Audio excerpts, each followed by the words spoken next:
the family I used to have. I feel like everything's so different now, sitting by the fire as we'd watch the flames burn out.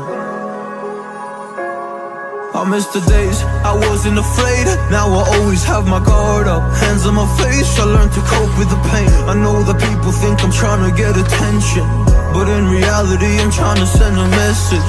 I know there's kids out there that are going through the same thing, and if you're one of them, I hope to help your suffering. Just know it will get better and these feelings do not stay the same, no, they don't stay the same. I don't wanna make you feel bad,